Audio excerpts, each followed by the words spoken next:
Kyle, great to see you. Yes, sir. How's it feel to have the head shaved? It's a little cooler this time of year, so it feels good.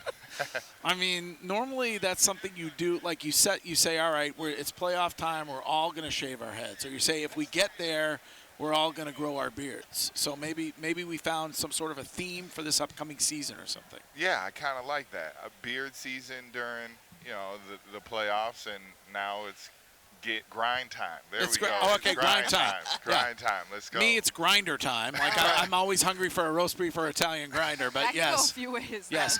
By the way, imagine yourself retired at some point. Mm-hmm. Do you feel like you would look better or worse than Wiggy? Dang. I went the other way, so I'm trying to come back down, you Kyle. look great. You retire, you get fat or you get super skinny.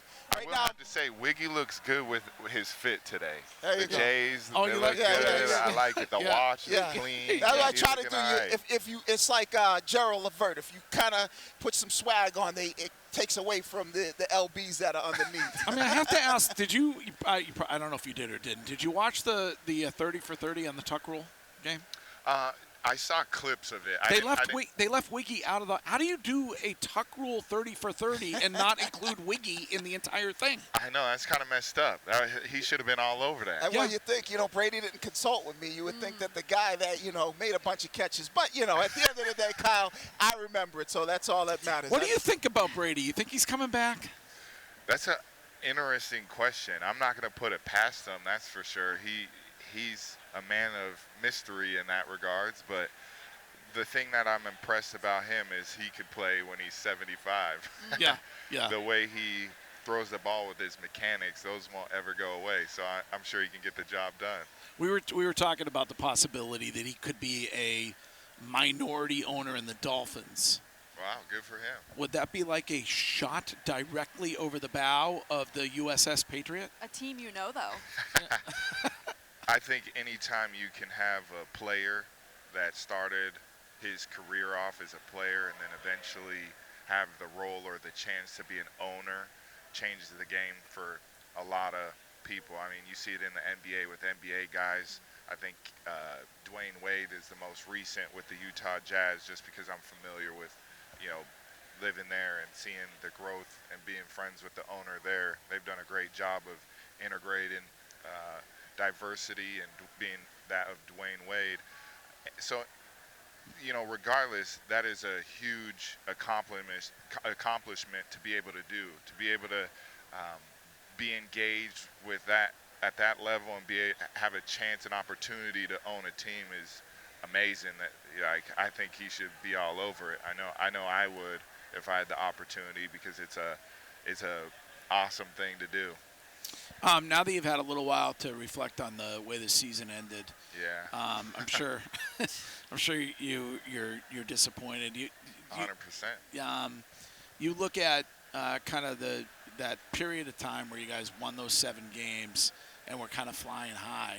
Anything you kind of put your hands on and say, all right, this is kind of what happened in that toward the end of that season?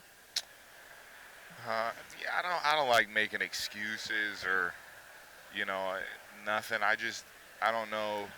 I think there was a lot of guys, potentially could have been sick. I mean, we just didn't play well down the stretch, unfortunately. I mean, defensively, offensively, we weren't playing complementary football. They would play good and then we would play poop, or we would play good. It was, you know what I mean? It just wasn't. And then the last game was just a game you wish you never had. It was the worst game of the year, and it happened to be the last one. And unfortunately, the saying is you're only as good as your last game. And, everybody has the right to say we stink. I'm slow. Get rid of me. I suck. But the offense sucks. But you can't look back and you gotta hear what people are saying, but at the same time you gotta grow from it. What did we learn in that situation? Okay, let's go back to the drawing board. We had Mac, rookie quarterback. We had a #1 defense during the regular season. Okay, can we carry that over? Can Mac carry that success over? Okay, the pieces that are coming into the organization, can we get them ramped up because we want to win? And I think if everybody's on board with that and everybody can get back to that mindset, okay, what do we learn from this loss?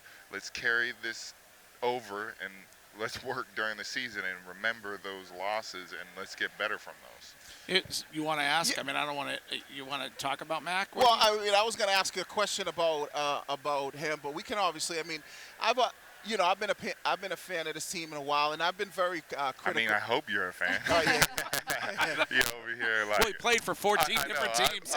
Yeah, but at the same time, you got to be a fan of who you were most successful with. Well, and I grew up around here, so that's probably why. And I've been very critical of some of Mac's performance, and Which is fair. Like that's your job. Right. And so one of the things that I looked at, and I think one thing we talked about all year long was this team was built on the defense, and then it was built with their running game. And I kind of said that, Mac and the passing game was more of a passenger. And I think people took offense to that. I did. Greg obviously did. You've been in this game a long time, and you've been on teams that, hey, maybe your offense carries you or your defense carries you. How do you guys feel? I know you probably don't hear the noise as much, but what's the mentality from when you're focusing on what you are as a football team, and what's that conversation like in the locker room? Hey, we're all in this together, or we know we got to pick up the slack a little bit because maybe we might have some deficiencies a little bit on one side of the football? I don't know if it was deficiency. It's, let's call a spade a spade. We had a rookie quarterback. Right. Like the expectation, he had a higher expectation than the first pick of the draft. Right. Which is, I don't understand where that comes from, but his ability to, push the naysayers to the side and just go to work is very impressive. I mean, I give kudos to his work ethic and just him as a person. I think the biggest thing that I saw was his ability to be a leader, his ability to hang out with the old guy and Devin McCourty and Hightower and myself to then being best friends with his O-line. Like, I've been around 2 Super Bowl winning quarterbacks. Stafford, he was the same way, and TB. Right. Those guys are friends with everybody. They love everybody, and he embodies that in leadership, and it's genuine too. Right. When somebody's like, yeah, you know what I mean? Yeah, I got you. But he truly is a leader, and it's impressive to see at his age, and he knows it's important, and he wants to be successful, and he wants to win. What kind of advice, because it's interesting to have you on, and I've heard you do interviews before, and I keep it real. Yeah. No. Sometimes Wiggy's like, because we were talking about you. You said some really positive things about Mac, and right. Wiggy's like, well, what's a teammate gonna say? Right. And yeah. so you know what I mean. But I think Wiggy thinks that Mac is close to his ceiling. Yeah, I put more pressure on him than a lot of other people. After rookie year, which I think is ridiculous. But how do you say that about a guy? Huh? It's fair. He gets some ratings with that way, huh? But how do you say that about a quarterback after their rookie year? Well, I compared him to Chad Pennington, one of my former teammates. You did Jimmy Garoppolo too. Yeah. Yes. Something like that. So what was your question? Sorry. My question is he anywhere near his ceiling? Is he Wiggy thinks he has like a noodle arm? I mean, it's like you know what I'm saying? I think that's a little messed up, but it's his opinion, though. Yeah. Everyone has the right to their opinion, but I don't think he's there yet, obviously. He's a rookie quarterback. To think he's going to go backwards with the type of person I know he is, I mean, I'm not putting – he's going to put more pressure on himself.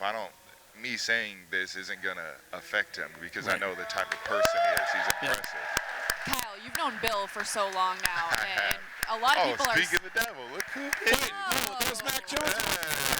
Wiggy's There he coming to is. fight you. See, this is happening live as He we must have speak. just woke up. We got to get on him for that. Yeah. You there heard he Wiggy is. talking trash. Yeah, we got to fine him for that. He's still a rook That's for it. 3 more games. Give him some shoulder pads and helmets to carry. Yeah. But- Come on, Rook. Showing up late. But go ahead, Kyle, go ahead. when it comes to Bill Belichick, a lot of people, and we've talked about it on this show, think that maybe he's a little bit different this past season, whether it's his spending in the offseason, maybe a little bit nicer to media. We've had the pleasure of having him on every Monday last season. You did? Yeah. How did it go? Well, my journey was an up and down one. Okay. It was. If you have any tips or tricks, please Courtney send was them my so way. anxious about it. Every Sunday I didn't every sleep. Sunday night she couldn't sleep. She had the Sunday scaries because she had the Okay. interview. To the point that I wrote him a handwritten letter. I don't even know if you know that. No, I didn't. I wrote him a handwritten letter at did? the end, thanking him for his time. Oh, wow. Just all the respect in the world. Yeah. But for you as a player, do you find that he's different at all, or do you think that he needs to change to keep up with the rest of the league? Because people are saying that too. People are always all over him. Yeah, I think it's a league of adapt or die, you know. So to sit here and say he's the same, no. The guys are different in the NFL. Guys are how they're wired and how they work, what motivates them. It may be different than, I'd say I'm kind of on the fence of being in the new age and old age, but like you can tell he coaches he coaches everybody the same, but he knows what he can say to the older guys because of how we responded in the past. So I still think he's the same. He's going to do things differently. He did things differently 20 years ago. So I think that's a tough question just because I think his ability to change with the times and go against the grain is always going to be him, right? But at the same time, like, he's also going to adjust and try to see how can I get better? How can I do better? I mean, since I've been here, you can already, to sit here and say he hasn't been better with the media or has give more insights or has been a little bit more open. I think that'd be true. I mean, just from the 5 years, it used to be that everything was a secret, but really he is the secret, Well, I don't know how to explain that right, but you know what I'm trying to say. Yeah, a secret that we were talking about is whether it's offense or defense, not naming an offensive or defensive coordinator. And when it comes to that, is it clear in a locker room when you know who's calling the plays, who's taking charge there? I will say this: if you're in the building, you know who's in charge and who. It's very easy to see. Yeah, and at the end of the day, everything is funneled towards Bill. Yeah. And that's the way. I mean, you got everywhere. That's not a secret, though. I followed your career. You came from Detroit. You had a tremendous, career playing here. Then you go to Miami. You lead the team in TFLs. I believe you were leading the team in TFLs your first year down there. And then you kind of have the situation where things don't work down there and you head back up here. What's that like for you in your career? Somebody who's been to many places where you find one organization that really takes advantage and looks at you and says, okay, this guy is a playmaker and we need him here as our leader. Yeah, I mean, that's definitely what you want, right? To be able to maximize your ability to play high-level football, make good money, and be a leader on a team. And, I'm grateful for that opportunity. I'm grateful for the trust. I think that's the biggest thing that you need to get at this level when you've played a lot of football games and you've been in high-pressure situation can we trust that guy to make the right decision on this right particular time? And I feel like I've made that right decision more than I have not. Right, and you've proven that. So, But the thing is I don't know what this narrative is. I think it's maybe because I'm a little bit older as far as the narrative that he, slow or, doesn't have it anymore. It's crazy because no one else is going to defend me except me. right. Right. No, I know. I get the same thing, though. I mean, people look at me and they go old and slow. I mean, honestly, I don't feel like I look that bad. Well, it's more like for you is, oh, man, these young guys, they got some mouthpieces on them. I know. They're coming at me. They're coming at me. What are you going to do? I know. I understand. You going to start saying some wild stuff on here or what? He's got to learn to he's got to learn to kind of mold it, recycle it, and elevate. Yeah. What are we doing? How do you block it out, though? That's a good question. I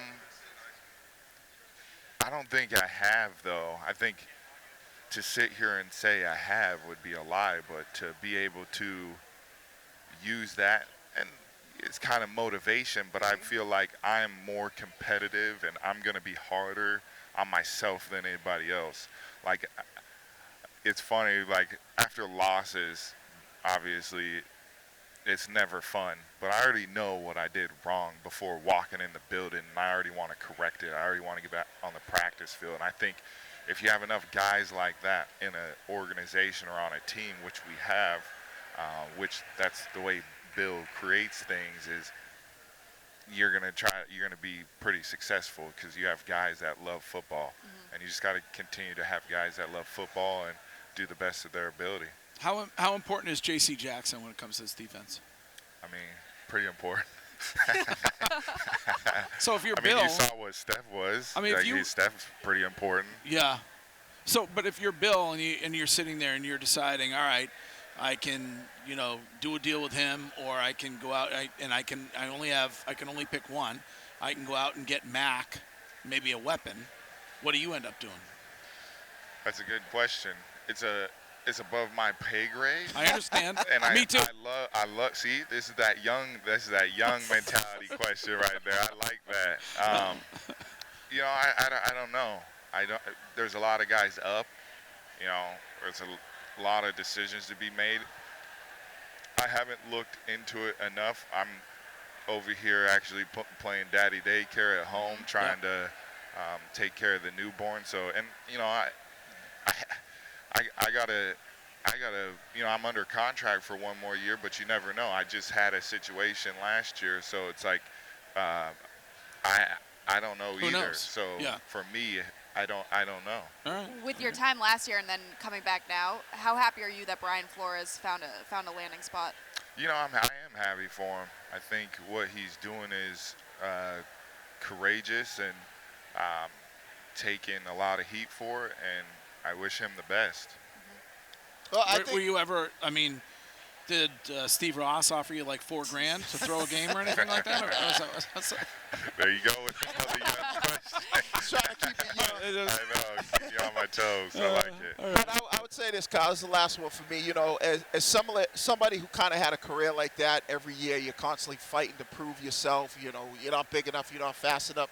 I think the one thing that, kind of sticks out when I watch you play is the versatility, and Bill has always hopped on that, especially Consistent, though. Yeah. I want to. And consistency. Yeah, consistent. Obviously, you have a bad game here and there, but Right, consistently, I'm going to win more than I lose. Right, and we're all going to be on the Monday morning highlight film. We're always going to be on that. But I think the biggest thing is that being able to mentally be tough enough to deal with, knowing that, like, for me, every year it was like, I got to continue to prove myself. What's that challenge like for you mentally, year in and year out, to continue to do that? Yeah, now, obviously, as you get older, but I like to call it more experience, Right. that comes into play. And I think you just got to watch the film. And I don't think enough people are actually watching the film and seeing what goes on or knows what's going on in a play, or the talking and the communication. To me, obviously, they just see helmets bobbing up and down, but nobody knows what's being said. And I just consider myself someone that helps out a lot in any way that I can, and be the best player that I can. And,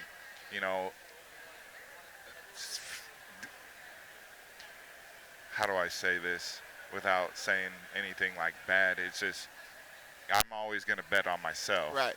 And I feel like I'm gonna be better than whoever you pick. Right. Yeah. That's just my mindset. No doubt. That's how I played the game for, Yeah. 8 years. Parcells always said it's 90% mental, 10% physical. So, Yeah. I mean, listen. The good thing is, I gotta go after this. Should something happen with football, you clearly have an acting career based on the Dunkin' Donuts commercial. Okay. Yeah. All right. Okay. Shout So out, I mean, Dunkin'. that's looming. Yep. All right. Yeah, Listen, go I know get you your got. Dunkin'. And congratulations for the baby girl. Thank you. I Girl appreciate dad it. Congrats on now. everything. Yeah. Thank you, girl dad. Thanks All for right, sitting thank down you. with us, and we'll talk to you soon. All right? Appreciate it. Awesome. Thanks.